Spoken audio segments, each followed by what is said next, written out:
Assalamualaikum warahmatullahi wabarakatuh. Waalaikumsalam warahmatullahi wabarakatuh. Bismillahirrahmanirrahim. Alhamdulillahirabbil alamin.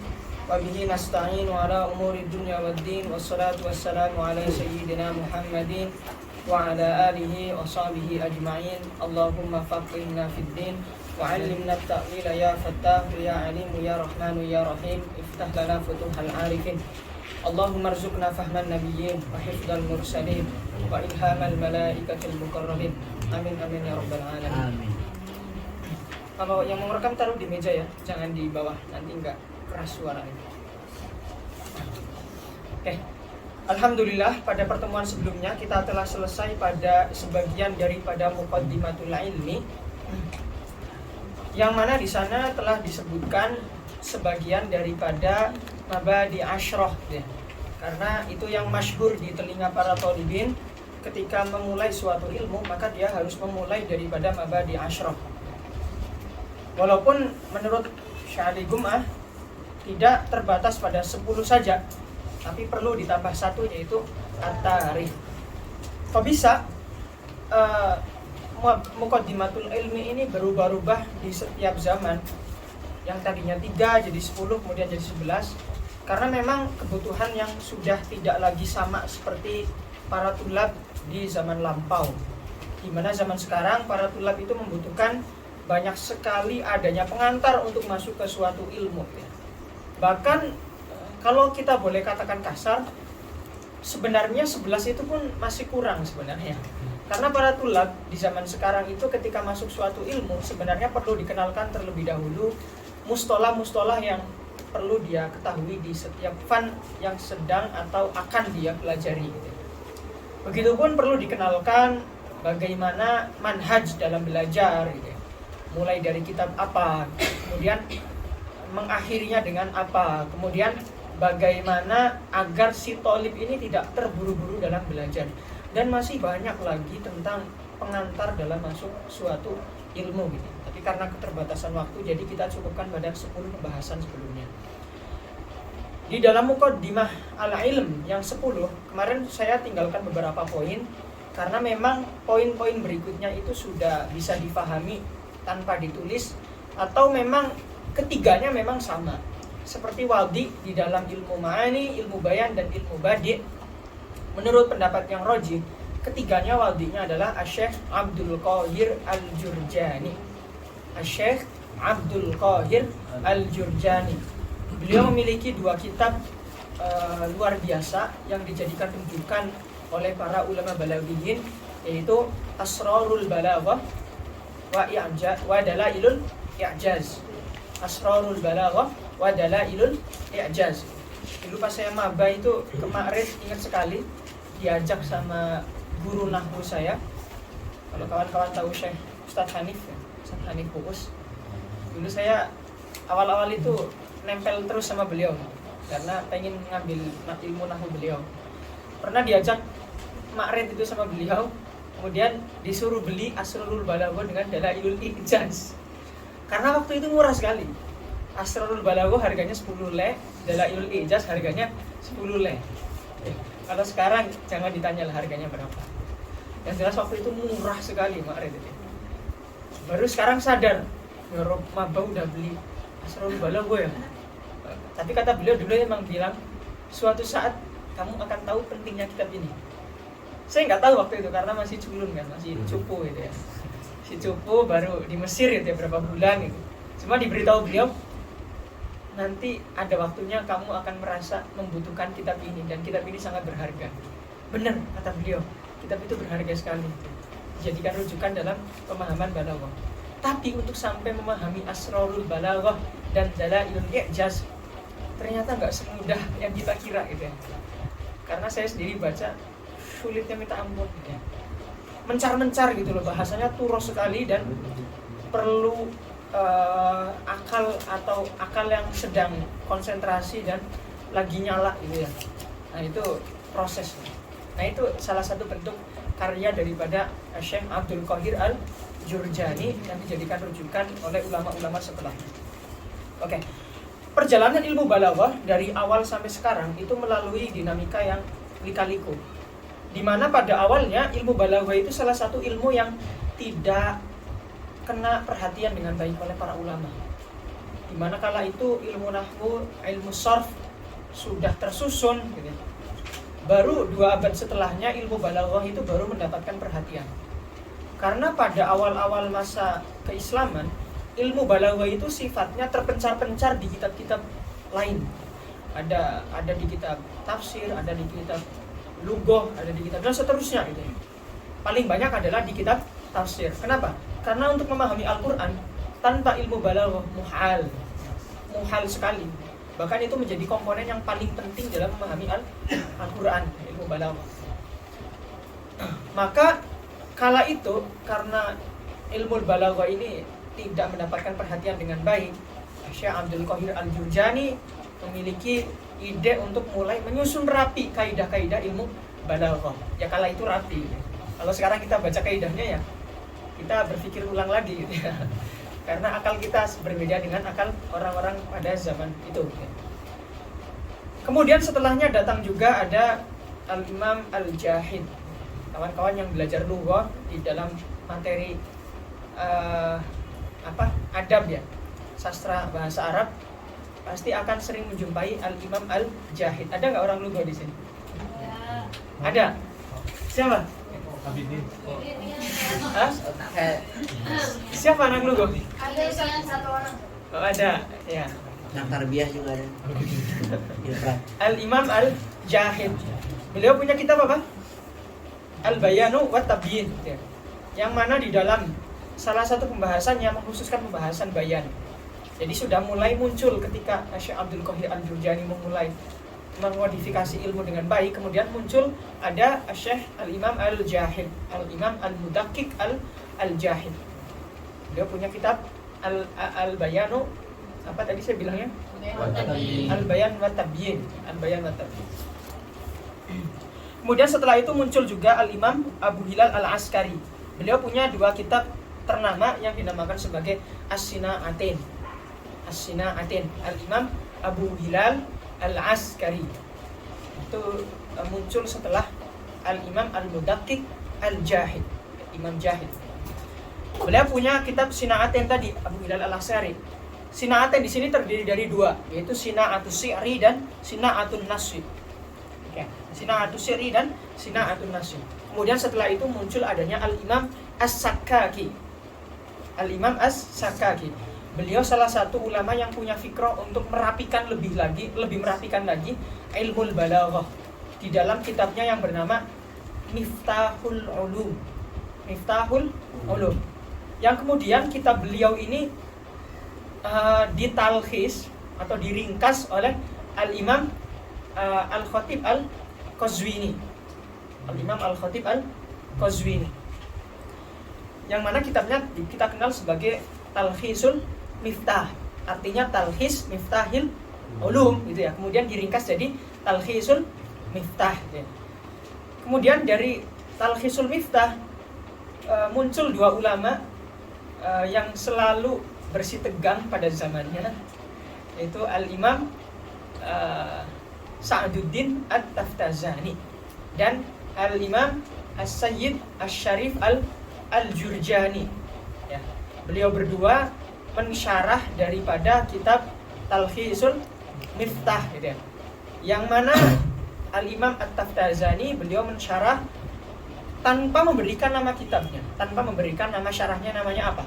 Tapi para ulama setelahnya menamakan kitab beliau, syarah beliau sebagai Mukhtasar Al-Ma'ani. Kitabnya kebetulan saya bawa, Mukhtasar Al-Ma'ani fi syarhi Talkhisil Miftah gitu. Ini syarah daripada Talkhisul Miftah. Ada banyak muhasyi yang menjelaskan tentang syarah Talkhisul Miftah. Yang paling terkenal adalah Al-Imam Ad-Dasuki ya. Atau Hasyiah Dasuki ala Al-Mukhtasar Al-Ma'ani. Kalau nggak salah berapa ya? 4 atau berapa jilid gitu ya. Ya nggak perlu beli kalau nggak punya duit gitu ya. Ada PDF sekarang kan. Yang penting punya laptop, punya HP atau punya tab gitu kan ya. Zaman sekarang mah nggak punya kitab juga santai aja. Nggak kayak zaman dulu. Kalau zaman dulu kan nggak punya kitab nggak bisa baca ya. Zaman sekarang bisa di mana-mana baca. Oke. Dan kemudian karena di dalam kemudian tadi Al-Imam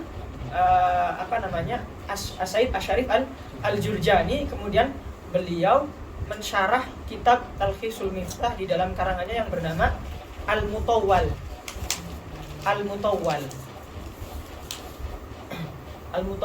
Kenapa saya katakan beliau ini rival? Karena gini, Al-Imam At-Taftazani itu hidup lebih dahulu daripada Al-Imam Al-Jurjani. Imam Taftazani ketika beliau umurnya sekitar 70-an ke atas, Said Syarif Al-Jurjani ini baru lahir. Makanya ketika beliau itu hidup di zaman di mana orang-orang itu selalu membicarakan Imam Taftazani gitu ya. Makanya Imam Jurjani ini selalu berpikiran seperti ini. Kenapa sih orang itu selalu membicarakan Imam Taftazani? Memang seberapa tinggi ilmunya sih gitu. Makanya beliau itu punya himmah tinggi untuk bisa melampaui kapasitas keilmuan daripada Al-Imam At-Taftazani. Walaupun kala itu ya terhitung sudah sepuh gitu ya, sudah tua. Tapi beliau termotivasi itu. Saya harus lebih alim daripada Imam Taftazani. Sampai ketika Imam Taftazani itu mensyarah setiap kitab, pasti Imam Jurjani mensyarah kitab itu juga. Kita menemukan di At-Tasrif Al-Izzi di dalam ilmu Sharf, Tasrif Izzi. Di sana kita menjumpai ada Syarhut Taftazani. Pasti kalau ada syarah Taftazani, pasti ada syarah Al-Jurjani. Pasti. Ya. Kemudian di pembahasan Ilmul Kalam ada Imam Taftazani di sana, yaitu Al-Mawaqif ya. Al-Mawaqif itu siapa? Pokoknya di dalam ilmu kalam ada lah. Kemudian Imam Said Syarif Jurjani juga membuat syarah yang sama. Dan seterusnya, setiap ada kitab yang disyarah oleh Imam Taftazani, pasti Imam Said Syarif Al-Jurjani pasti selalu mensyarah. Saya sampaikan seperti ini kenapa? Agar kawan-kawan tidak kaget kalau masuk ke dalam ilmu balaghah, hasyiah-hasyiahnya, syarah-syarahnya, kemudian dalam ilmu kalam, kemudian ilmu apapun itu, ilmu sharf juga, ilmu nahwu juga. Kalau ada dua pendapat Imam Taftazani dan Imam Jurjani, pasti akan selalu berdebat, akan selalu bertentangan. Seperti pendapat Imam Nawawi dan Imam Rafi'i di dalam fikih, pasti akan selalu bertentangan, gitu ya. Tapi tidak main-main, dalilnya sama-sama kuat. Yang bisa mentahqiq ya hanya para ulama yang capable di zamannya saja. Oke ya, itu dua ulama yang sangat terkenal dan punya andil besar dalam memajukan ilmu balaghah. Tapi kemudian datang berikutnya para ulama-ulama kontemporer ini. Salah satunya musannif daripada Durusul Balaghah. Beliau berpikiran ketika di dalam Mukhtasar Ma'ani karangan At-Taftazani ini, pembagian ilmu ma'ani dan seterusnya itu masih kurang rapi. Makanya dirapikan dalam Durusul Balaghah ya. Cuma untuk menjelaskan Durusul Balaghah ya, bagi saya sendiri itu tidak cukup hanya sekedar 2 bulan. Walaupun itu sekedar kitab tadi ya, menurut saya tidak cukup sekedar 2 bulan. Makanya ketika Ustaz Milah bertanya, bisa nggak ngajar lengkap balaghah? Bukannya nggak bisa, tapi waktunya yang terbatas. Akhirnya saya katakan, saya bisa mendetail di bayan saja melihat waktu yang terbatas.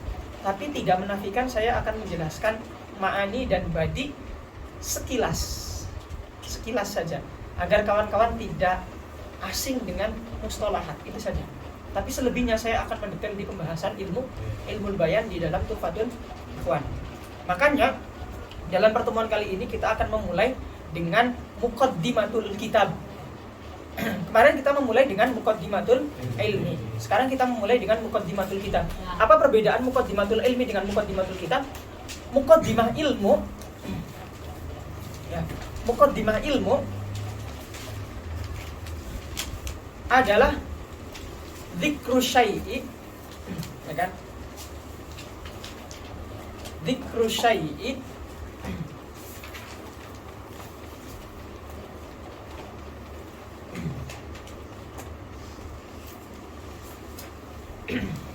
dzikru syai'i qabla syuru'i fi ilmin minal ulumi.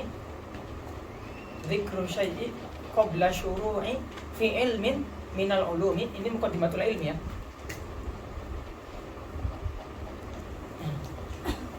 Lahu ta'allukun bihi yang memiliki, yang mana muqaddimah ini, syekh-nya ini memiliki hubungan erat dengan ilmu tersebut ya. Lahu ta'alluqun bihi, dengan ilmu tadi.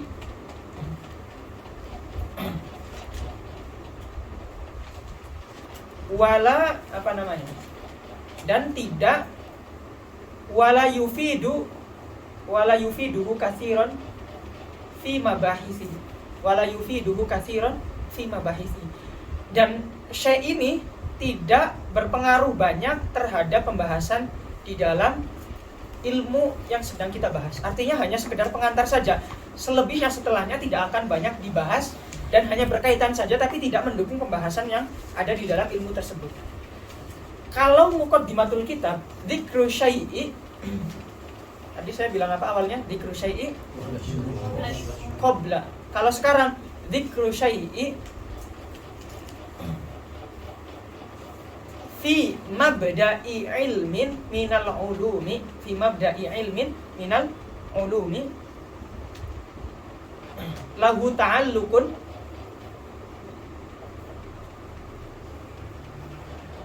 yufiduhu katsiran fi mabahisi al-ilm, atau fi mabahisi.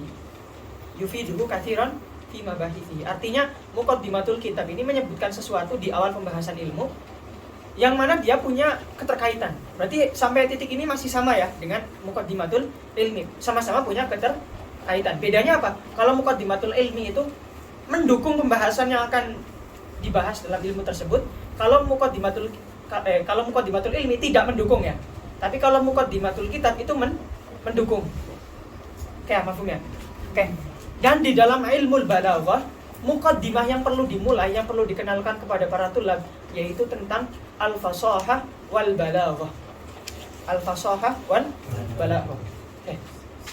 Ya. Tidak mendukung pembahasan. Artinya kalau kita tidak tahu muqaddimatul ilmi, tidak terlalu berpengaruh banyak terhadap pemahaman kita dalam ilmu tersebut. Contohnya, kalau kita tidak tahu tentang takrif, apakah akan berpengaruh banyak? Tidak. Yang penting kita tahu atau pernah dengar ilmu balaghah secara sekilas saja, tapi tidak akan berpengaruh banyak terhadap pembahasannya. Gitu ya. Kemudian, apakah kalau kita tidak tahu wadinya terus berpengaruh terhadap pembahasannya? Enggak dong. Karena wadi nggak akan dibahas dalam ilmu tersebut ya. Tapi hanya mengantarkan kalau ilmu ini ada yang memulai gitu loh.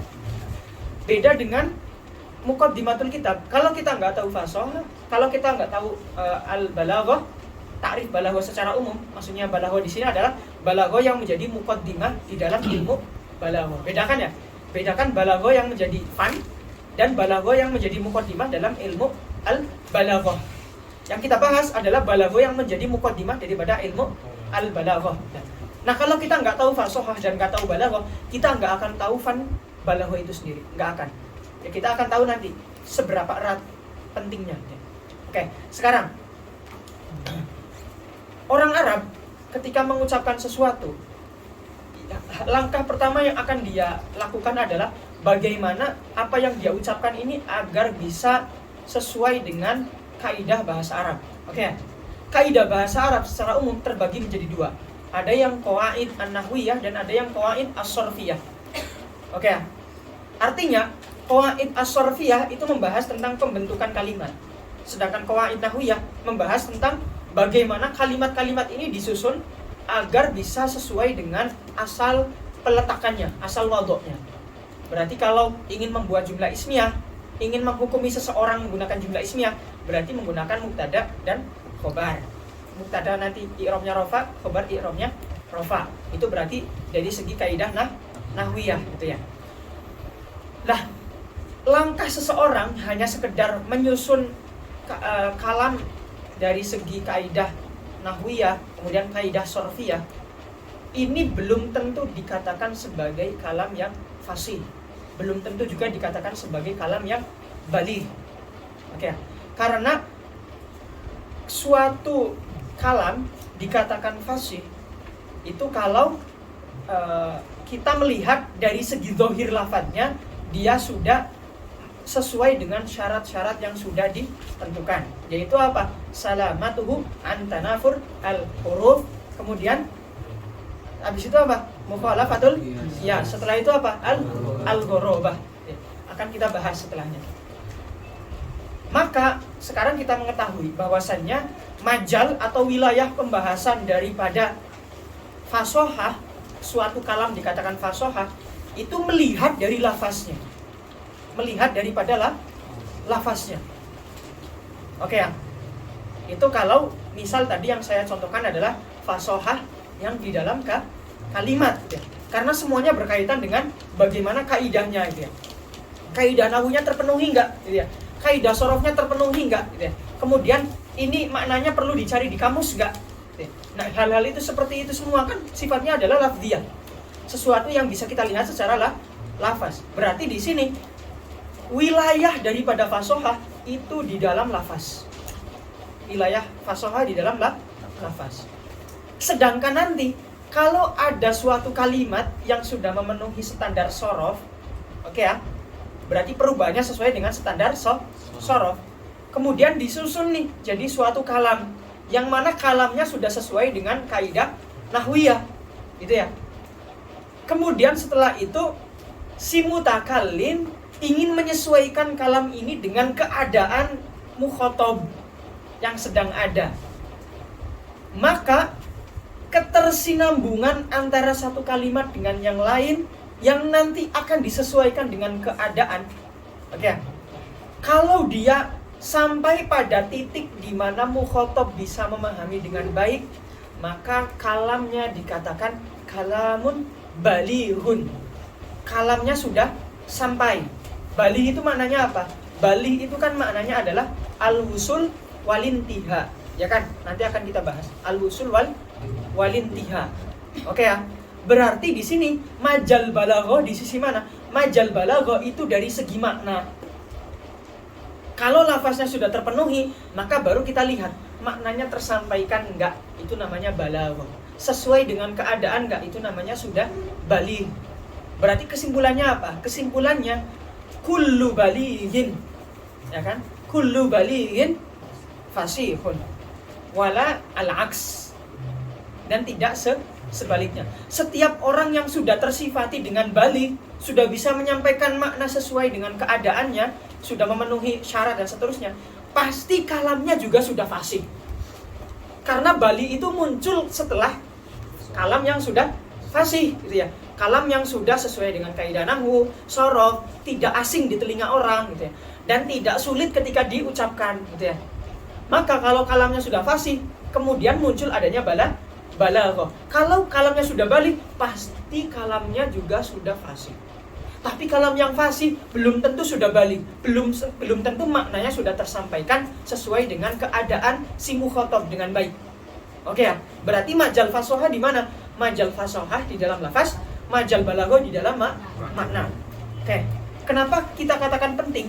Agar kita tahu pembahasan balaghah itu dari segi apa sih? Maka kita katakan pembahasan balaghah dari segi bagaimana makna dari lafaz ini tersampaikan. Makna dari lafaz ini bagaimana bisa tersampaikan. Itu pembahasan balaghah. Jadi pembahasan balaghah itu bukan lagi ketika ada mubtada dan khobar maknanya apa? Bukan. Tapi yang dibahas adalah mubtada di dalam penyusunan mubtada dan khobar. Misal jaa Zaidun berarti al-hukmu ala Zaidin bil maji. Menghukumi Zaid dengan perbuatan datang. Itu kan berarti dari segi lafaz saja kan, dari segi nahwunya saja kan. Pembahasan balaghah bukan di situ.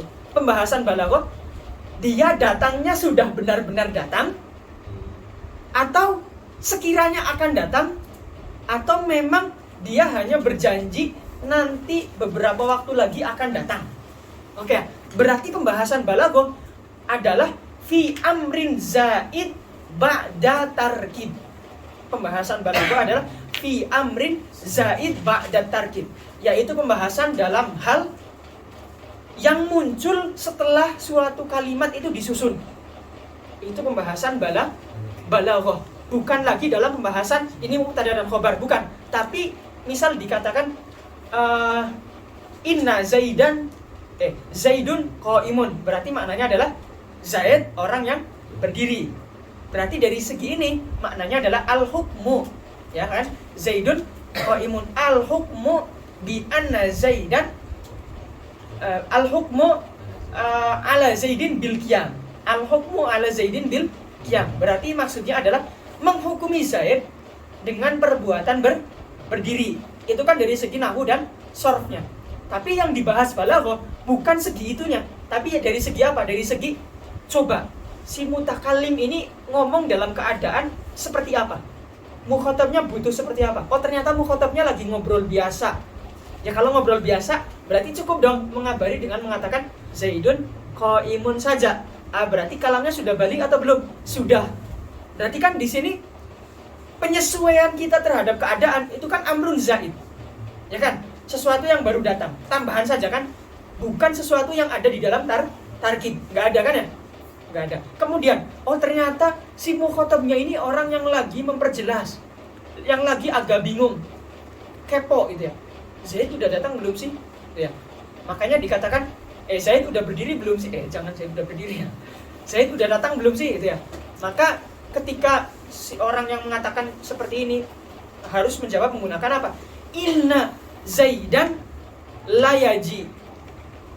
Layaji. Inna Zaidan layaji'u. Zaid sesungguhnya telah datang. Zaid sesungguhnya benar-benar telah datang. Ada inna, ada lam muzahlaqah. Lam muzahlaqah ini fungsinya untuk mentaukidkan. Mentaukidkan taukid yang sudah ada. Inna ini kan taukid. Inna Zaidan layaji'u. Inna taukid. Kemudian lamnya juga muzahlaqah, punya faidah untuk mentaukidkan. Oke. Maka di sini sudah sempurna. Kenapa? Karena orang yang bertanya, yang meminta kepastian itu sudah terjawab dengan adanya inna dan dengan adanya lam. Oh, berarti emang sudah benar-benar datang. Oke ya? Mafhum ya? Oke. Ini belum masuk. Ini masih mukadimah dari ilmu. Kemudian setelah itu, setelah kita tahu bahwasanya balaghah pembahasannya di lafaz, fasohah pembahasannya di lafaz, dan balaghah pembahasannya di makna, maka sekarang kita perlu tahu apa itu takrif daripada fasohah dan macam-macamnya apa saja. Begitupun dengan balaghah, takrifnya apa, kemudian macam-macamnya apa saja. Oke. Sekarang kita masuk ke dalam al-fasohah wal balaghah, yang mana keduanya ini merupakan muqaddimatul kitab. Kutubul balaghah. Setiap orang yang ingin membahas ilmu balaghah maka harus memulai dengan al-fasohah wal balaghah. Karena kita tidak mungkin mengetahui esensi dari ilmu balaghah tanpa kita memulai daripada fasohah dan balaghah. Oke. Di sini dikatakan oleh para ulama di dalam kitab-kitab, terserah antum nanti pengen lihat di kitab apa, pasti sama. Intinya sama. Karena di sini saya sifatnya mempercepat saja. Di sini dikatakan, kebanyakan ulama mengatakan apa ta'rif fasohah? Wasfun fil kalimati wal kalami wal mutakallimi. Oke, sebentar. Ketika dikatakan wasfun fil kalimati wal kalami wal mutakallimi, apakah sifat daripada kalimat itu hanya sekedar fasohah? Tidak dong. Kalimat juga bisa dikatakan kalimatun ghoribatun, ya kan? Ada juga dikatakan kalimatun muskilatun dan seterusnya. Berarti sifat yang menempel di kalimat itu tidak sekedar fasohah.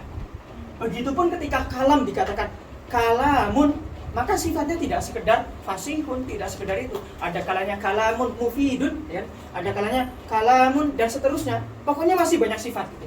Berarti tidak sekedar fasohah saja. Begitupun mutakallim, tidak sekedar dinamakan mutakallimun fasihun, tidak. Ada kalanya mutakallimun qailun, gitu ya, mutakallim yang sedang berbicara dan seterusnya. Artinya ketika fasohah didefinisikan menggunakan wasfun fil kalimati wal kalami wal mutakallimi, maka ini tidak bisa dikatakan sebagai takrif yang jami' dan mani'. Tidak bisa dikatakan sebagai definisi yang sempurna. Oke ya, definisi yang sempurna. Gitu. Kalau kita sering banget kalau di dalam mantik itu bilang jami' mani'. Pernah dengar nggak? Iya. Ya kan? Di mantik sampai mana? Hah? Sur ya. Ya. Jadi kalau menerjemahkan jami' mani itu jangan ini definisinya mencakup dan mengeluarkan. Mencakup dan mengeluarkan. Jami mani. Kalau terjemahkan ya sesuai dengan bahasa Indonesia. Ini definisi yang sempurna. Itu terjemah daripada jami mani gitu ya. Makanya ada ya Syekh Fauzi itu pernah bercanda ya di salah satu daras itu, daras nahwu, ya daras nahwu. Beliau pernah bercanda seperti ini. Al-hubbu la yu'arrafu bil jami'i lan yu'arrafa bil jami'i wal mani'i. Artinya cinta itu tidak bisa didefinisikan secara sempurna gitu ya. Kemudian ada mahasiswa yang menerjemahkan cinta itu tidak bisa didefinisikan dengan mengeluarkan dan memasukkan. Lucu ya. Terjemahannya yang pas dong gitu ya. Kalau Indonesia-nya udah keren banget, malah dia nerjemahinya kayak gitu ya. Maksudnya adalah cinta tidak bisa didefinisikan dengan sempurna gitu ya. Gitu. Lah, maka ketika dikatakan seperti ini, takrifnya tidak jami dan tidak mani. Makanya para ulama balaghah mengatakan takrif ini sebenarnya bukan takrif, tapi ini sedang menyebutkan taksim daripada fasohah. Ini bukan takrif, tapi hanya sekedar taksim, pembagian daripada fasohah. Bahwasanya fasohah itu ada kalanya menempel di kalimat, ada kalanya menempel di kalam, ada kalanya menempel di mutakallim. Oke. Lalu bagaimana mungkin kita mengetahui pembagian padahal kita belum mengetahui definisinya? Oke. Maka ulama balaghah mengatakan fasohah tidak mungkin bisa didefinisikan. Kenapa tidak mungkin bisa? Karena fasohah itu kalian pernah belum ya makulat ya? Belum. Fasohah itu suatu mahiyah, suatu hakikat yang sedari awal dia sudah terbagi-bagi menjadi beberapa. Maka ketika didefinisikan tidak akan bisa seutuhnya didefinisikan dengan baik.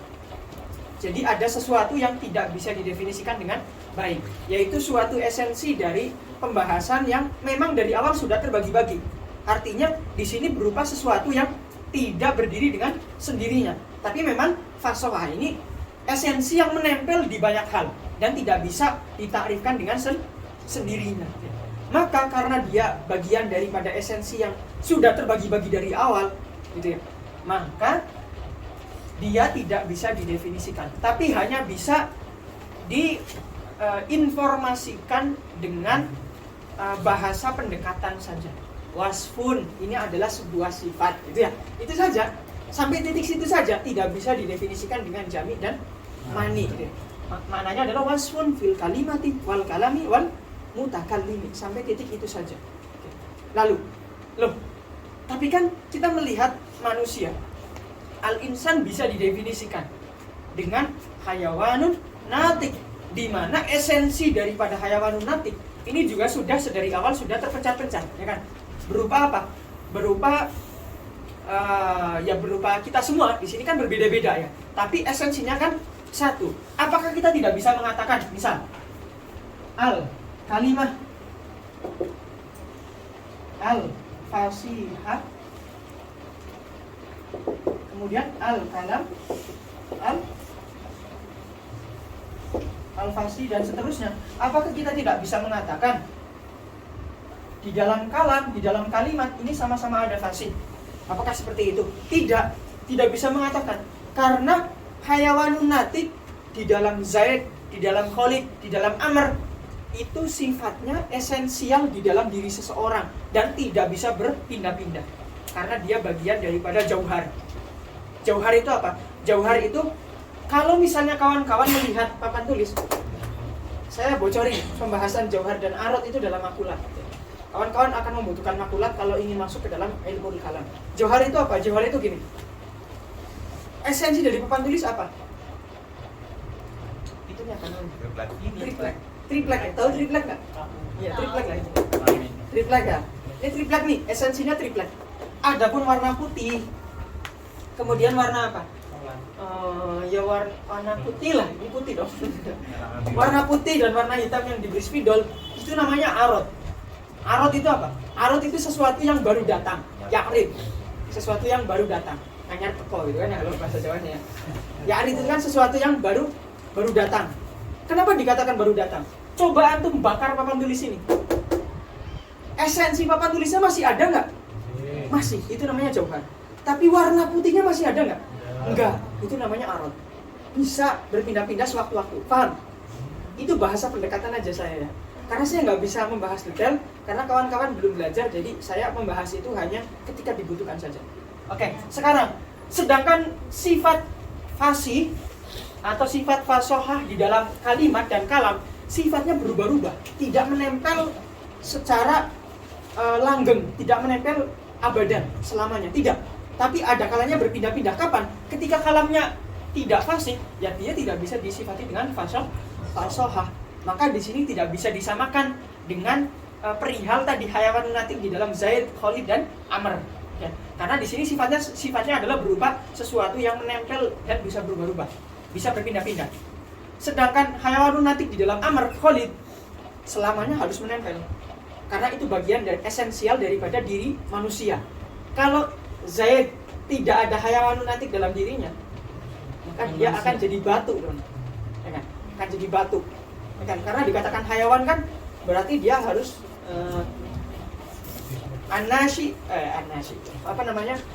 anami dan seterusnya. Artinya dia harus tumbuh, punya panca indera dan seterusnya, gitu ya. Bisa bergerak, gitu ya. Bisa berpindah tempat. Gitu.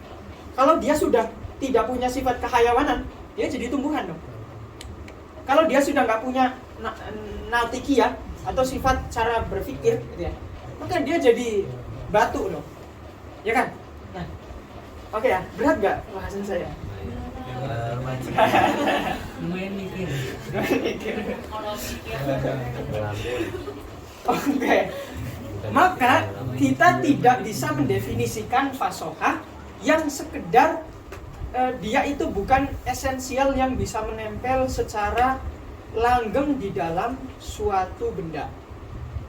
Oke, kita tidak bisa mendefinisikan dia secara sempurna. Maka yang kita bisa lakukan hanya bisa mengatakan dia punya taksim, itu saja. Atau dia sifat yang menempel di beberapa hal yang nantinya juga menjadi taksim. Oke, makanya di sini taksim pertama apa?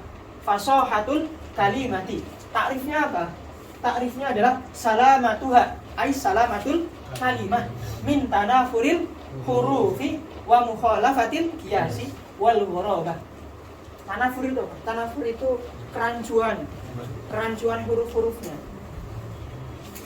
Ya, karena kalimat kan yang dilihat hurufnya dulu, ya kan? Masa kalimat yang dilihat dirinya sendiri, enggak kan? Berarti dia bisa dikatakan fasihah kalau dia huruf-hurufnya juga sudah baik, gitu ya. Ya kan? Suatu komunitas dikatakan baik kapan? Kalau anggota di dalamnya juga sudah baik. Ya gitulah ibaratnya. Maka di sini tanafurul huruf, yaitu kalau kalimat terhindar dari kerancuan huruf-hurufnya, maka di sini dia dikatakan fasihah. Begitupun kedua, kalau kalimat terhindar daripada mukhalafatul qiyas. Qiyas di sini maksudnya apa? Al-qawaid as-sarfiyah. Menurut pendapat yang roji. Nanti akan kita bahas di sini. Kemudian yang ketiga adalah al-ghurabah. Ghurabah itu dari kata-kata, dari maknanya adalah asing. Asing itu apa? Artinya dia kalimatnya nggak ada masalah dari segi sorof, kemudian nggak ada kerancuan, tapi kok ketika sering diucapkan kok asing di telinga ya. Jadi perlu ngecek kamus dulu gitu loh. Cuma nanti standarnya ada sendiri ya. Jadi, loh, berarti bagi saya semua kalimat Arab ghurabah semua. Ya gitu ya. Jadi yang dikatakan ghurabah itu pun orang yang sudah memenuhi standar gitu ya. Artinya ghurabah bagi siapa gitu ya. Bukan bagi semua orang. Kalau semua orang ya ghurabah semua bagi saya. Enggak gitu. Nanti ada standarnya dikatakan ghurabah gitu ya.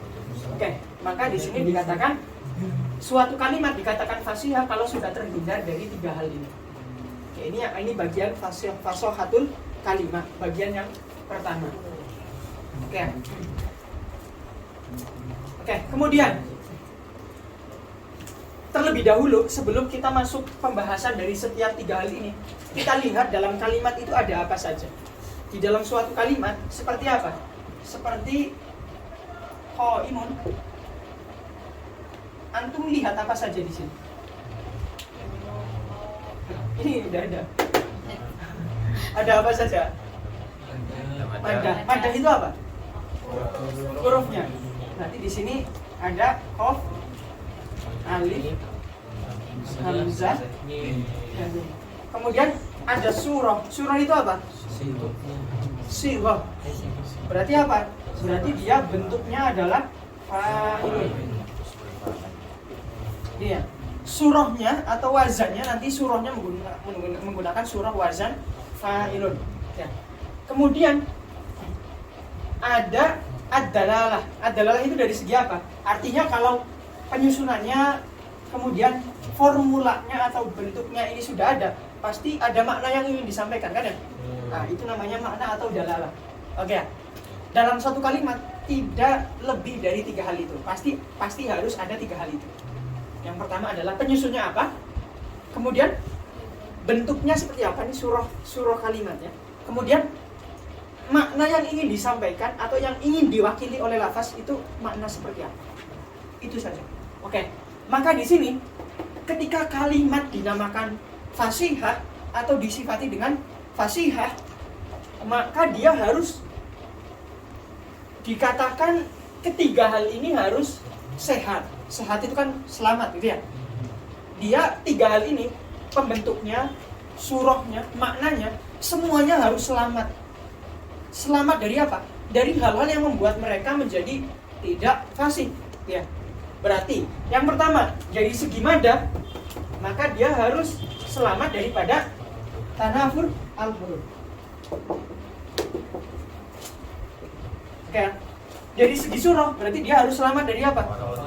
Oke, berarti al-qiyas.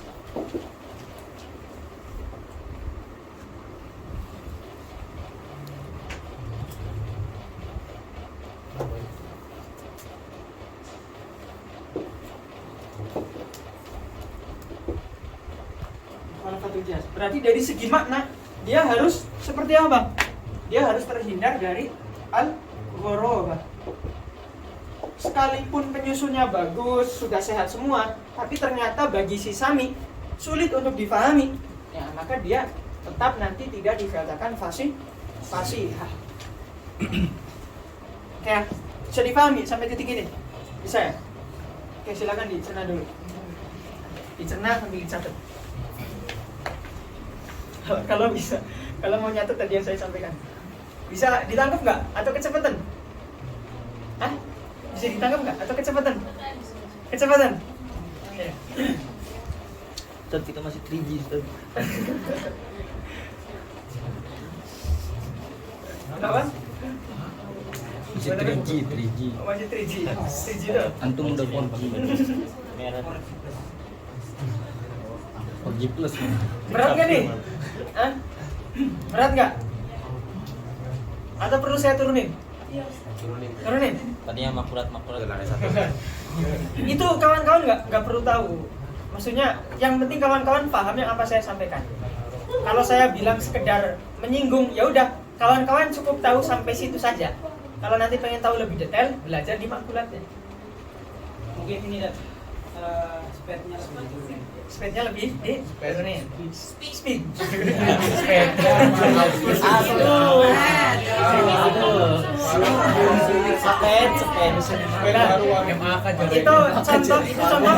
Itu contoh kalimat yang fasihah. Karena sekalipun komponennya udah pas, S, P, E, D, tapi ternyata ketika diucapkan menjadi kalimat yang boring.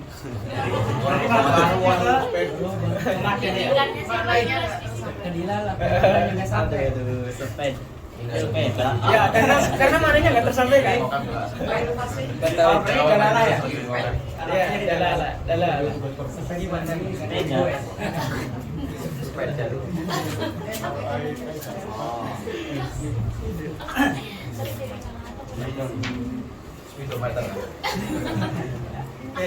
Dicerna ya.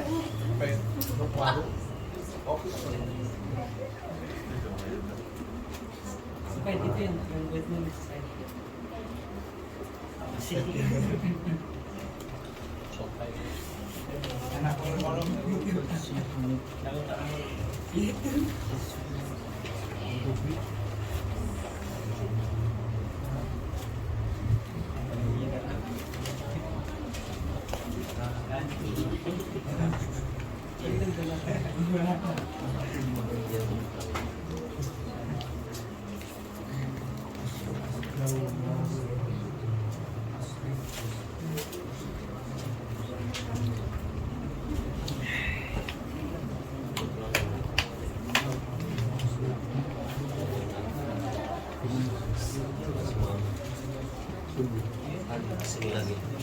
Bawa. Oh, ulangan. Ulangan. Oh, sorry. Tapi bukan 7. 12.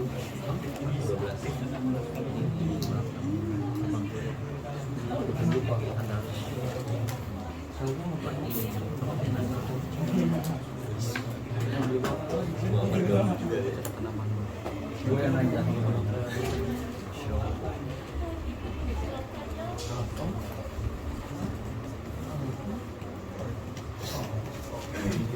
Ada yang pernah belajar tajwid nggak di sini?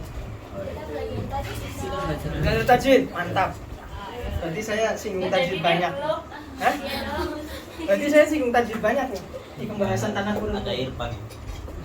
Kita masuk ya. Saya ikut tajwid. Oke. Setelah kita tahu bahwasanya kalimat itu secara keseluruhan membawa 3 hal. Ya, ini udah saya turunkan nih speednya nih. Ini ya. Ada penyusunnya, gitu ya.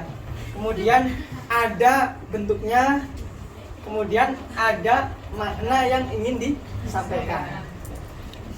Maka suatu kalimat akan dikatakan fasihah kalau ketiga-tiganya ini selamat, sehat dari 3 penyakit masing-masing. Kalau dalam huruf penyakitnya adalah kerancuannya. Kalau dalam surah berarti kerancuannya adalah mukhalafah, qiyas, sorfi.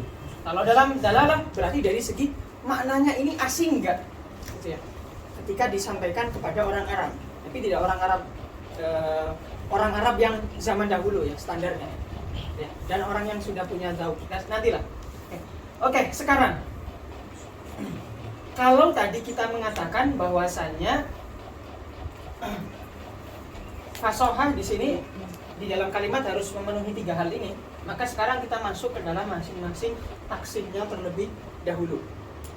Yang pertama adalah tanafurul huruf, kerancuan daripada huruf-hurufnya. Takrifnya apa? Wasfun fil kalimati. Nah, kalau ini baru takrif. Karena di sini ada jins berupa wasfun. Jins itu apa? Jins itu kalimat yang mulai di awal definisi. Fungsinya apa? Fungsinya yang namanya juga jenis ya. Berarti kalau kita dalam bahasa Indonesia kan, manusia ini jenisnya apa?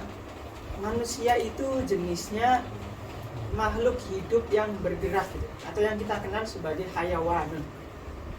Nah, cuma kan makhluk hidup yang bergerak ada banyak kan ya? Ada kucing, ada tikus gitu ya. Apa beda kita dengan tikus gitu ya? Kalau tikus makannya padi gitu ya. Kalau kita makannya nasi, nggak ada bedanya dong. Maksudnya bedanya itu dari segi apa gitu loh, dari segi hakikatnya.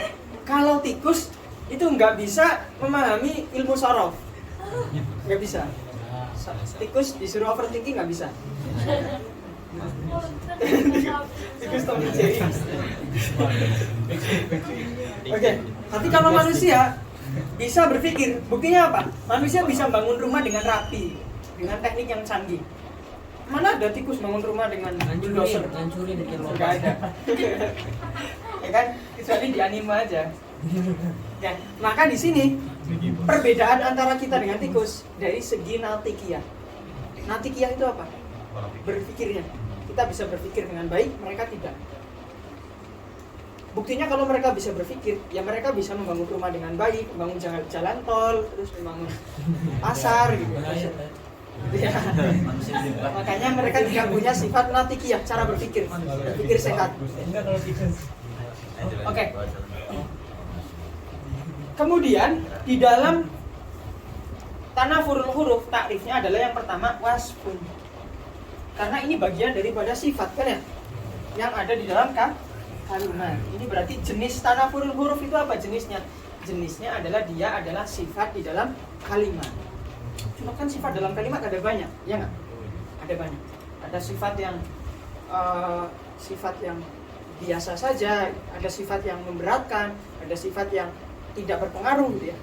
Maka di sini yang dimaksud tanafurul huruf adalah sifat di dalam kalimat yang yujibu thiqlaha 'alal lisan, menyebabkan beratnya kalimat, menyebabkan yujib itu menyebabkan beratnya kalimat 'alal lisani. Ala itu berarti kan bebannya ditanggung oleh lidah ya. Ala kan ya, bebannya ditanggung oleh lidah ya. Artinya menyebabkan beratnya kalimat 'alal lisani ketika diucapkan. Wa usran, usri atau usra? Yujibu thiqlaha wa yujibu usran nutqi biha. Berarti usra. Oke ya. Menyebabkan beratnya mengucapkan biha terhadap kalimat. Oke, contohnya apa? Saya singkat aja. Saya enggak mengambil banyak contoh dan mengambil banyak bait. Karena nanti kalau saya mengambil banyak bait harus tahu baharnya. Yang udah belajar ya? Insyaallah. Insyaallah. Gitu ya? Ini panjang. Langsung aja saya ambil contoh satu. Contohnya mustashzirat.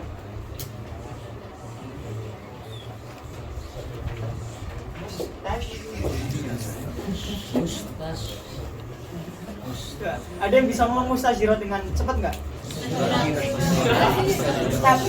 tapi dengan makhraj yang bagus. Cepat. Ada yang jadi nyinyir kan? Nyinyir. Nggak jadi rapi kan ngomongnya kan? Nyinyir.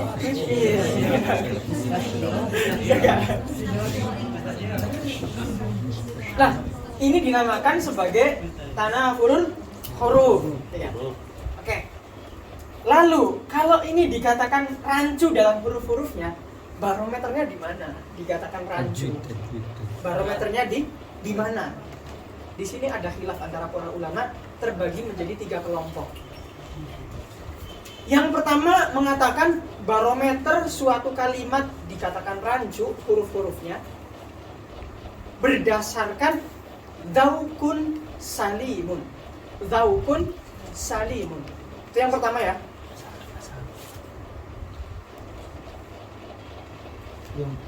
Oke, udah.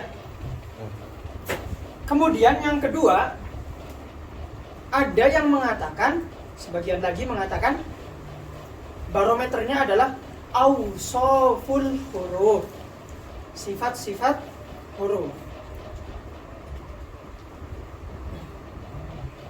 Kemudian pendapat yang ketiga mengatakan barometernya adalah qurbul makhraj wa bu'du. Qurbul makhraj wa bu'du. Artinya makhrajnya ini saling berdekatan dan ada yang saling berjauhan. Oke. Yang roji mana? Ya jangan yang roji dulu dong. Nanti kawan-kawan nggak memperhatikan. Khilafnya dulu ya, khilafnya ya. Dzauk salim itu seperti apa? Dzauk salim itu dimiliki oleh orang yang hidup di masa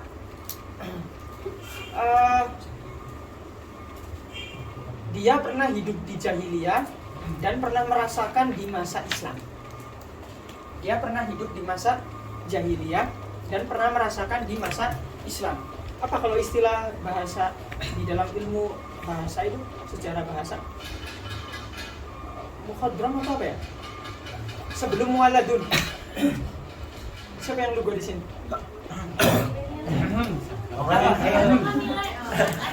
Gimana? Apa ya? Yang setelah jahiliyah apa kelompoknya? Jahiliyah. Mukhadram atau apa ya? Aporia. Apa tuh? Jawab. Saya kurang tahu istilahnya. Pokoknya ada tingkatan kemampuan bahasa Arab itu ditentukan dengan kapan dia hidup. Kalau dia hidup sebelum zaman keislaman, maka dinamakan sebagai jahiliyun, atau orang yang masih hidup dalam masa kebodohan. Maksudnya kebodohan di sini adalah kebodohan dalam hal tidak bertauhid gitu ya.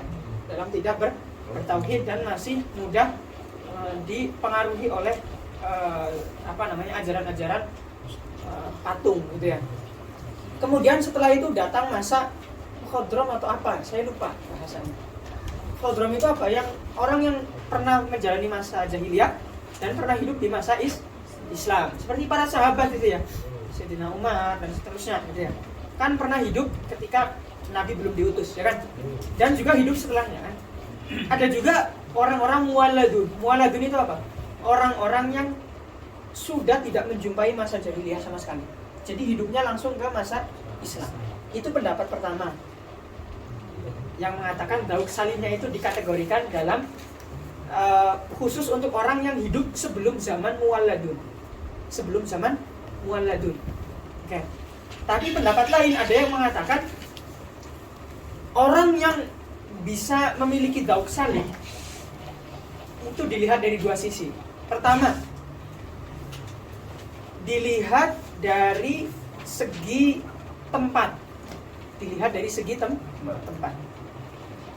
Orangnya harus tinggal di daerah Hijaz atau sekitar Hijaz atau perbatasan Hijaz. Hijaz itu mana Hijaz? Saya jadi melukis.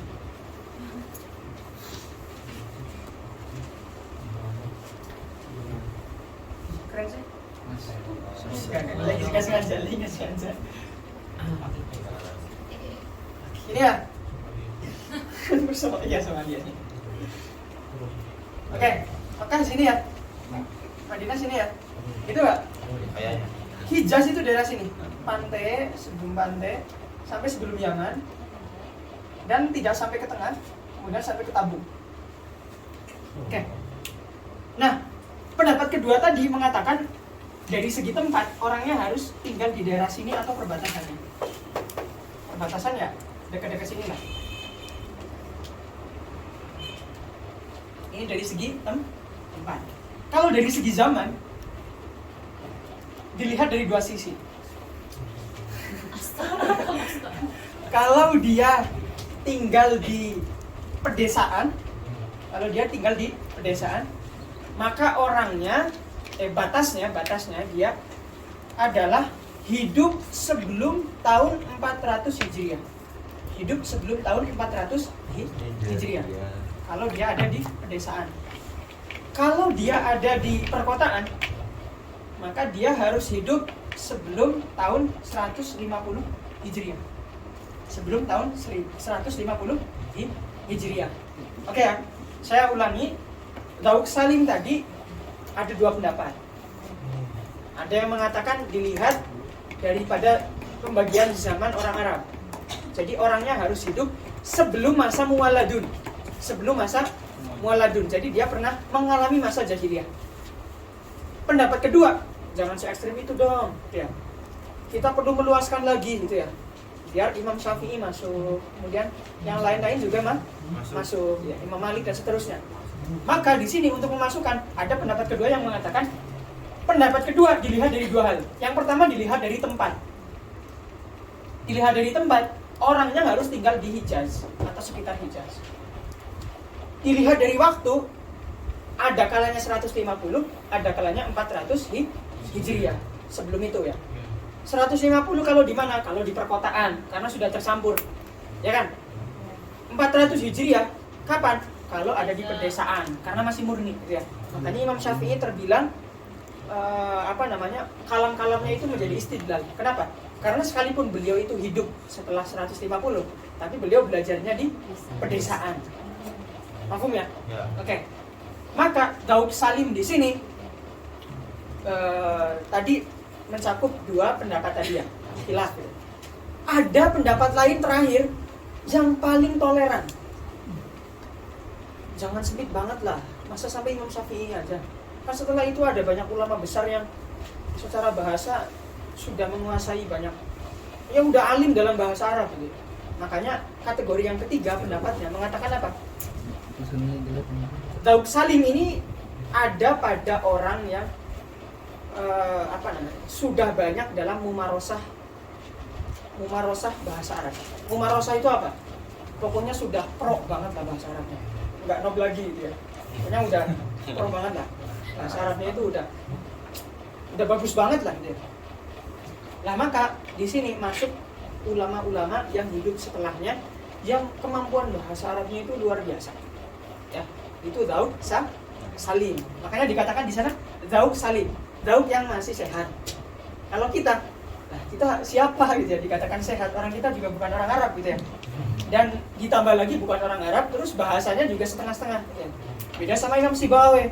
Imam Sibawayh bukan orang Arab, tapi mumarosah bahasa Arabnya luar biasa. Makanya bisa diambil atau Daudnya Imam Sibawayh itu nanti bisa dikatakan oh ini tanafur, bisa menentukan. Ini enggak kayak gitu ya. Tapi kita bisa nggak sampai titik itu? Bisa. Kalau kita sudah sampai ke titik misalnya kayak Syekhul Balaghiyin, Syekh Abu Musa, bisa. Kalau kita sudah sampai ke titik Syekh Abdus Sobur, salah satu ulama balaghah di Al-Azhar, bisa. Nanti beliau ketika mengatakan al-kalimat hadhil kalimah mutanafirah, berarti bisa dijadikan sebagai barometer. Kenapa? Karena beliau sudah mencapai pada derajat mumarosah di dalam bahasa Arab, mengulang-ulang, kemudian sampai titik dia sudah menguasai bahasa Arab dengan sangat baik. Oke, itu pendapat yang pertama yang mengatakan Daud Salim. Yang kedua, ada yang mengatakan barometer tanafur ini dilihat daripada awsaful huruf. Nah kalau ini enak nih, kita belajar makalah. Sifat huruf dilihat daripada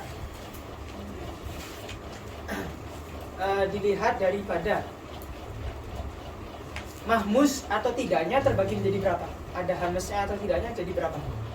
Jadi, itu kan enak kan? Udah tahu. Berarti ada yang namanya al-huruf, al-harf terbagi menjadi mahmuz, ini ya. Dan majhurah. Mahmud, al-majhur aja.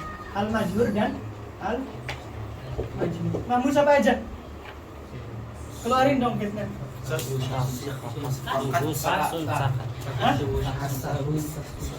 Pahas tahu. Saksun Jakarta. Saksun.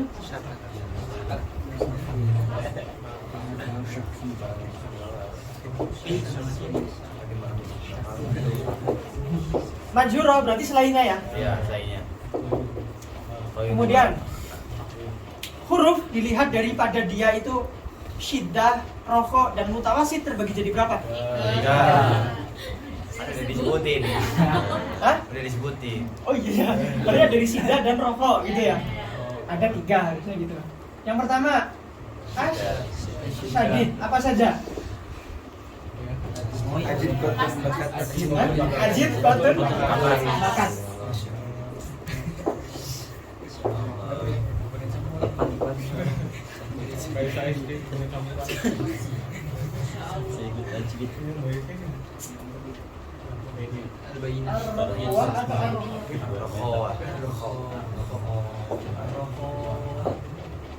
Ar-Rokhawah. Berarti ini jangan syadid ya, tapi syiddah. Apa saja Rokhawah?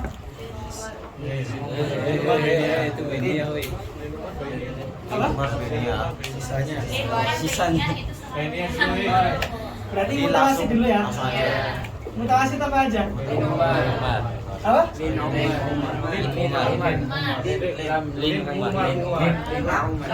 Lin atau min? Lam? Iya. Gini kan ya? Lin Umar. Kalian bacanya Lin Umar ya? Lan Umar es. Saya kan bacanya Lan Umar. Sama aja sih.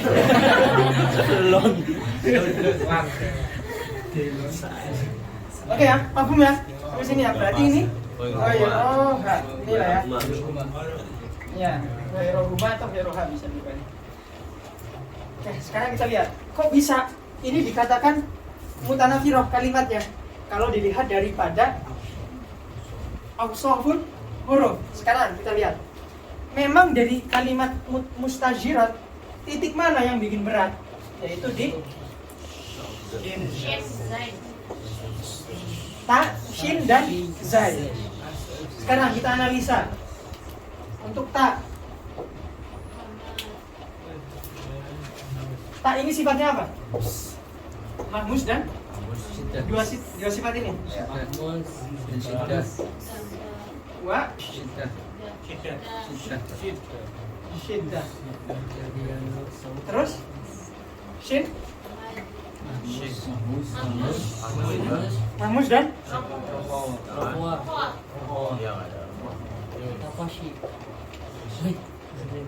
terus zai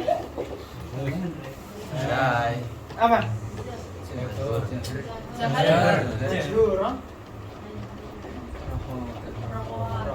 Warokoa.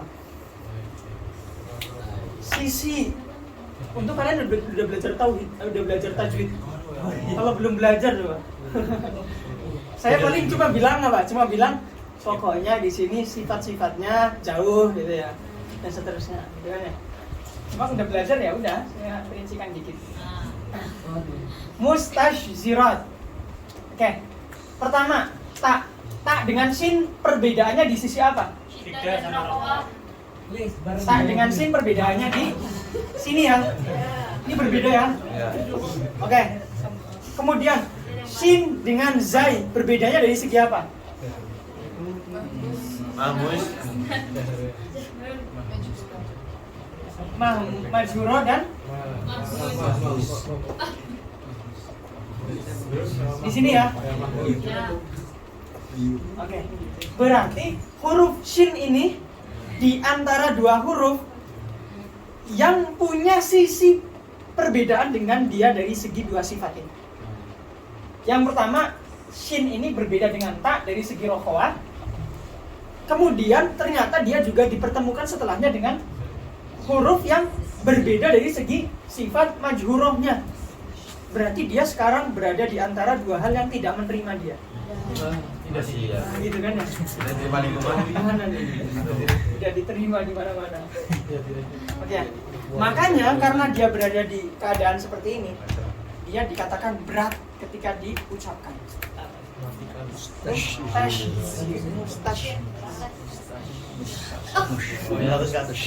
Ya saya nggak terlalu fasih lah ya, cuma kalian udah belajar lah.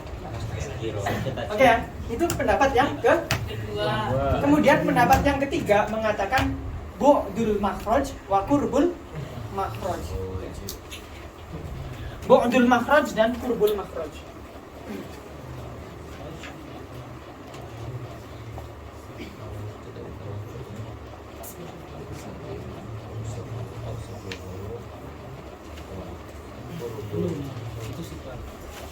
Makhraj itu kapan dikatakan berjauhan?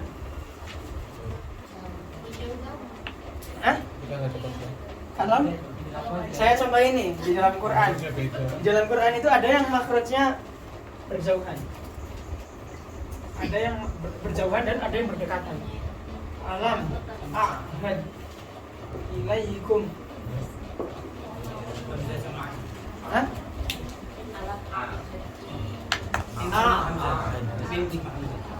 Mim sama alam.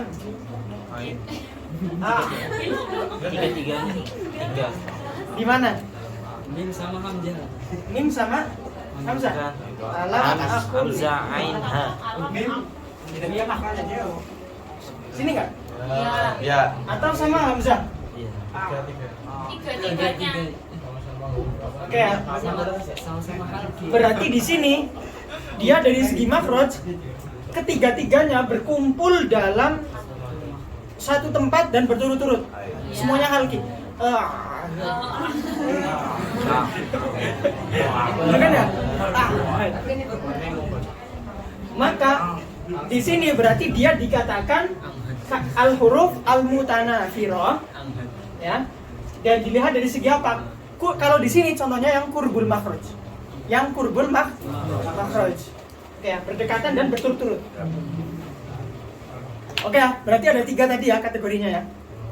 Nah, sedangkan mustashzirat ada segi kurbul makhraj dan bu'dul makhraj juga. Ta, makhrajnya apa? Ta. Lisani. Kemudian shin. Lisani. Kemudian zai. Lisani. Pas ya? Pas. Berarti dia disebabkan karena kurbul makhraj. Yang bu'dul makhraj ya? Yang bu'dul makhraj itu apa? Enggak. Nah, saya nyari dulu nih.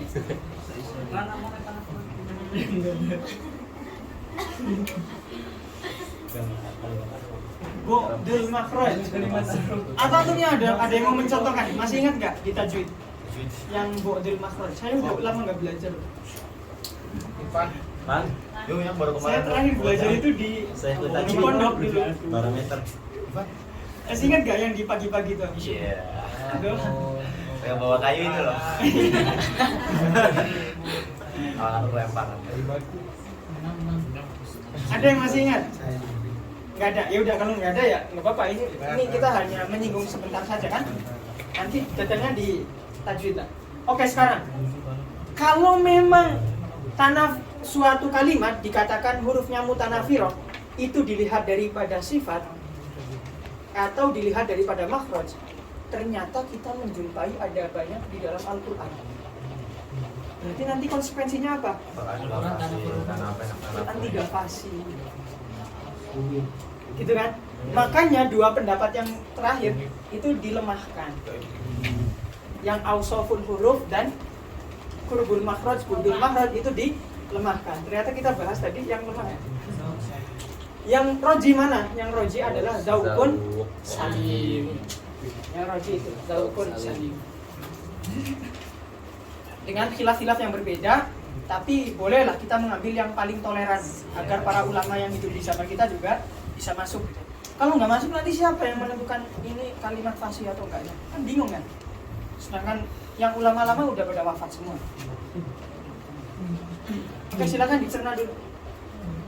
Dicerna dulu. Sambil dicatat. Ya.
masih hidup ya? Iya. Sikit. Ya ada baru yang kalimat. Berikutnya. Yang kedua, kategori kalimat itu dikatakan fasihah kalau dia selamat dari mukhalafatul qiyas. Qiyas di sini ditakrifkan oleh banyak ulama adalah qaulul kalimah ghairi jariyatin 'alal qanuni as-sarfi. Tapi pendapat ini dilemahkan oleh banyak ulama balaghah. Takrif ini dilemahkan oleh banyak ulama balaghah. Ya. Kalau kita mengikuti takrif ini, maka contohnya seperti apa? Alhamdulillahi hil aliyyi al ajlal. Alhamdulillahil aliyyil ajlal. Apa yang tidak sesuai dengan kaidah sharf? Ajlal. Kenapa? Syahidnya apa dimaksud? Eko. Syahidnya apa?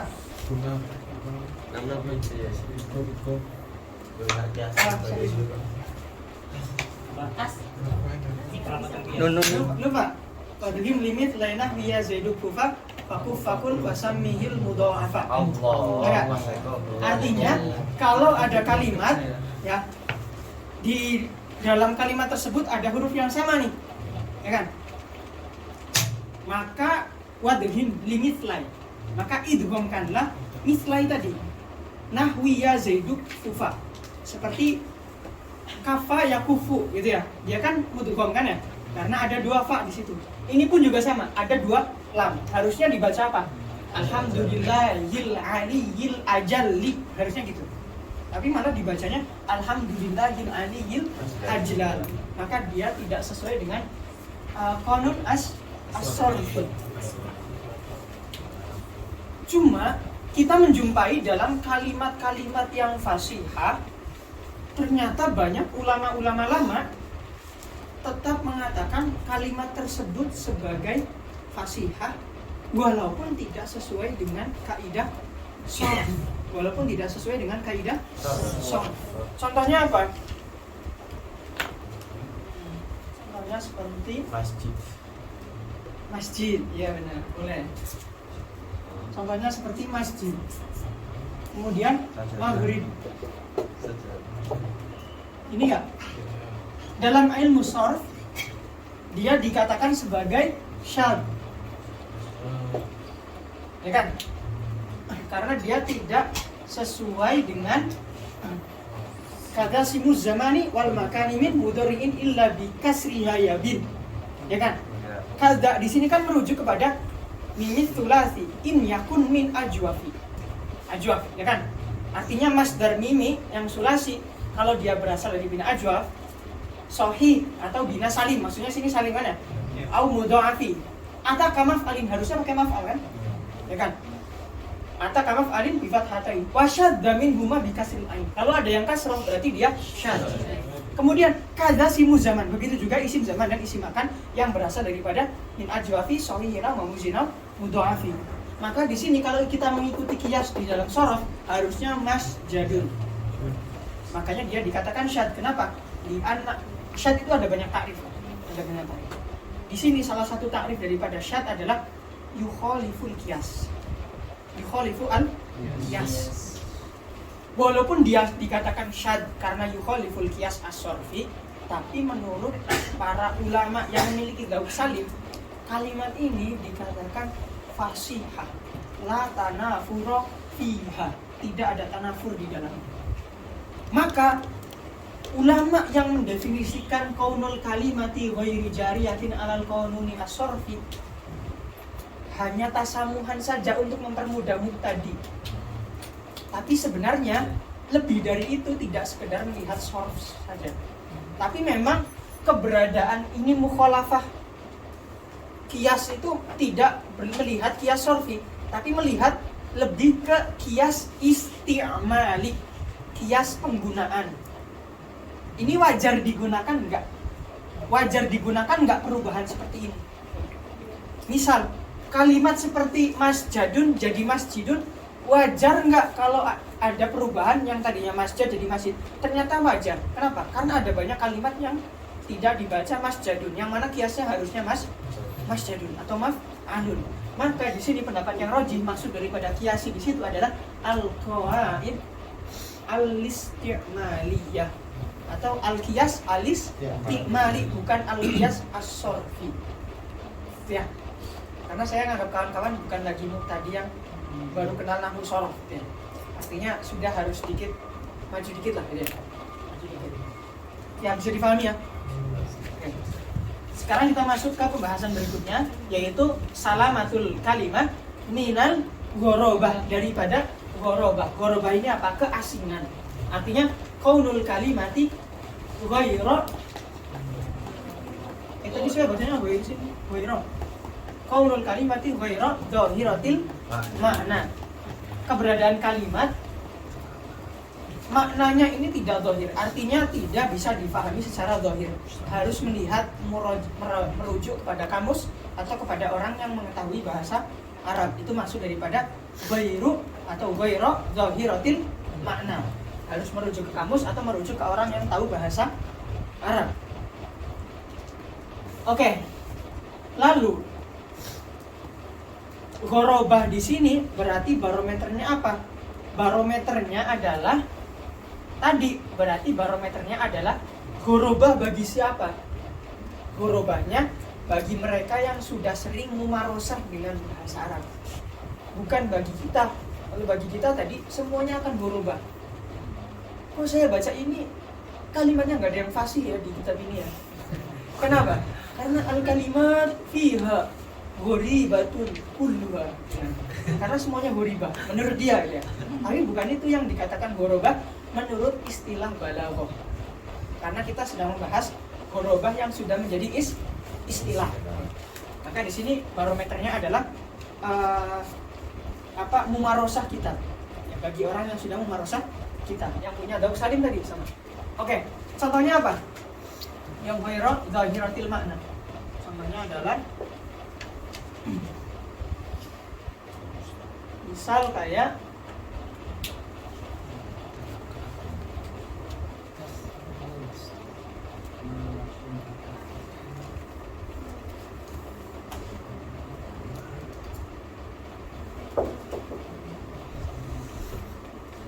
musarrajun, seperti kalimat musarrajun. Musarraj ini kalimat yang ghorobah menurut orang Arab. Karena bahkan dicari di kamus pun nggak ada. Dicari di kamus pun nggak ada. Setelah ditelisiki, ternyata musarraj ini maknanya adalah apa namanya? Bahasa Indonesianya itu apa namanya? Saya nggak tahu sebenarnya. Musarraj.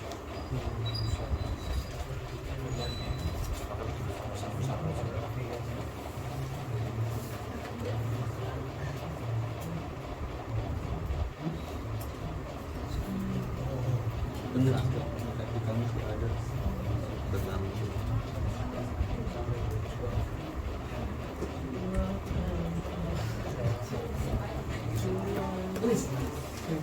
Oh, ya.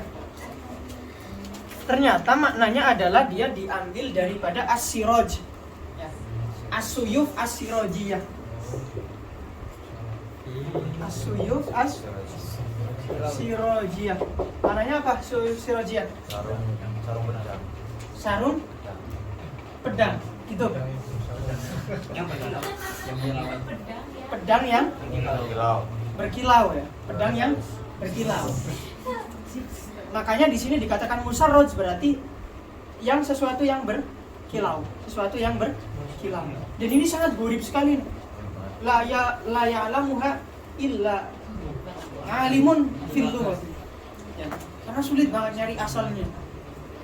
Nah, ini ghorobah. Artinya ghaira zahiratil makna.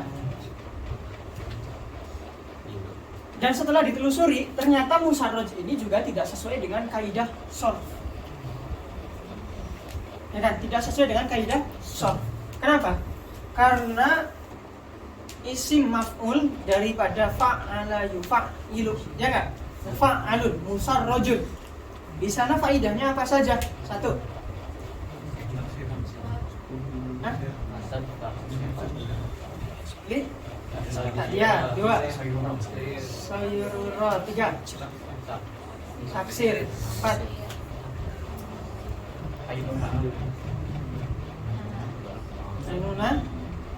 Ainuna, enggak. Apa lagi? Masih ingat nggak di sorot? Udah pernah belum? Pernah belum nih? Pernah ya? Enggak, maksudnya di sorot yang di rumah luar. Udah disinggung bahasan ini. Ada di sana makna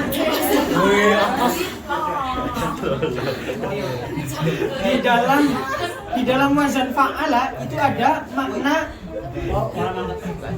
nisbah, ada makna nisbah. Ada makna nisbah. Nisbah itu apa? Seperti kalam di dalam Al-Qur'an apa? Apa? Wakad dapat kaum Nuhinil mursalin. Wakad dapat atau apa? Wawu atau apa awalnya? Kadzabat, nah intinya kadzabat. Enggak tahu wawu atau fa itu. Saya tahu salah. Kadzabat kaum Nuhinil mursalin. Di sini kaumnya Nuh menisbatkan kebohongan kepada kaum Nuhinil, pada mursal, kepada para utusan. Ya. Berarti di sini yang namanya nisbah itu nggak harus benar secara hakikat, secara nafsul amr. Nafsul amr itu apa? Nafsul amr itu sesuatu yang hanya diketahui oleh Allah. Ya. Nah di sini mereka sedang menuduh, menisbatkan kebohongan kepada para mursal. Tapi hakikatnya mursal nggak bisa dikatakan bohong karena dia dikatakan utusan, nggak boleh berbohong. Berarti dia sedang menisbatkan saja. Ya. Benar atau tidaknya itu bukan kehendak dia, intinya dia sedang menisbatkan saja, nggak harus benar, gitu ya. Di dalam wazan fa'ala tidak ada makna litashbih, nggak ada. Litashbih tidak ada juga makna apa lagi?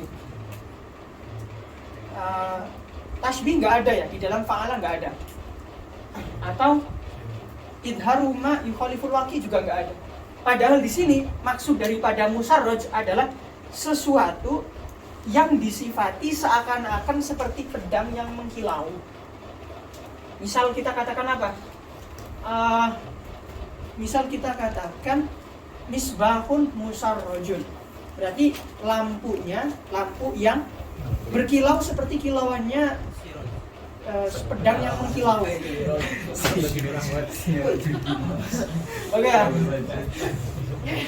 Oke ya. Padahal makna tasbih itu tidak masuk ke dalam faidah fa'ala yufa'ilu. Berarti di sini juga mukhaliful qiyas. Kalau dia sudah mukhaliful qiyas, lalu apa gunanya menghususkan ghorobah padahal sebelumnya sudah mengatakan mukhalafatul qiyas? Kalau sudah termasuk, ngapain disebutkan yang ketiga?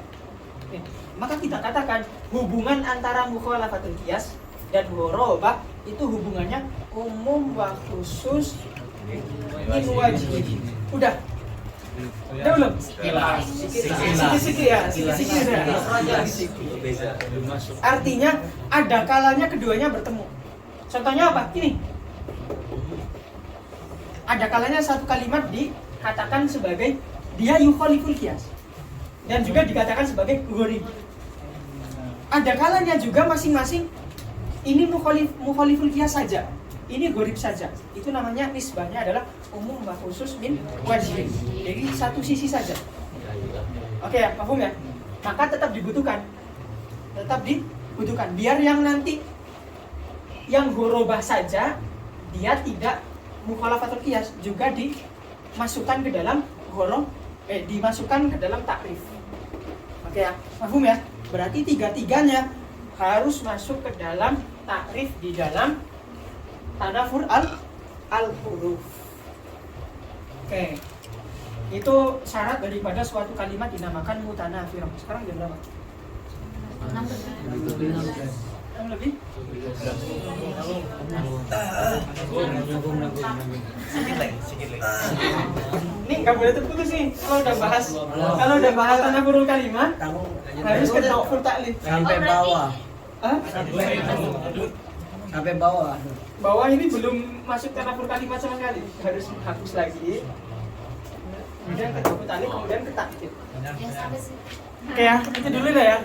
Yang penting kalian cerna dulu yang udah ada. Iya, berat. Betul. Emang kulinya begitu. Foto-foto.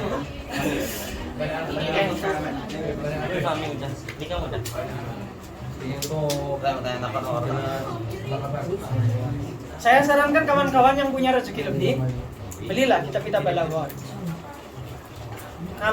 Kalau bisa langsung beli yang gede aja. Kayak misalnya pakai kalau jurusul balaghah pakai langsung syarahnya Imam Al-Fadani. Imam Al-Fadani. Itu namanya siapa ya? Imam Yasin Al-Fadani. Saya Yasin Al-Fadani. Saya Yasin Al-Fadani. Apa nama kitabnya? Husnus Siyagha. Terbaik. Husnus Siyagha. Boleh.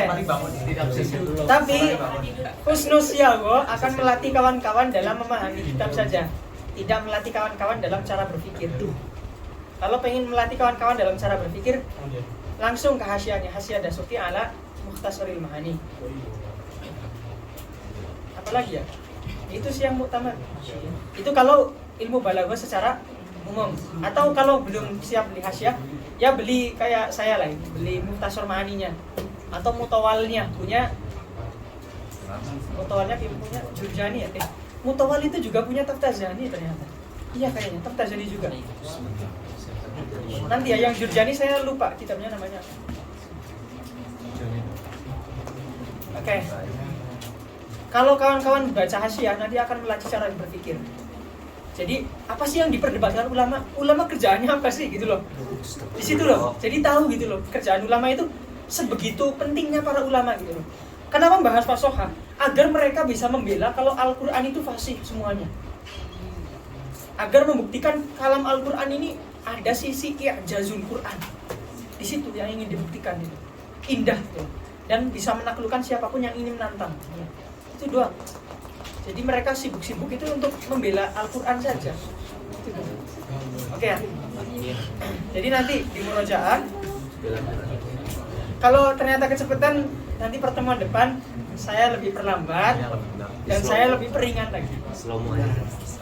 Ya, saya lebih peringan. Ya itu aja mungkin yang bisa saya sampaikan. Terima kasih. Sekian. Assalamualaikum warahmatullahi wabarakatuh. Waalaikumsalam warahmatullahi wabarakatuh. Allahumma sholli afdhalas sholati ala sayyidil makhluqatika sayyidina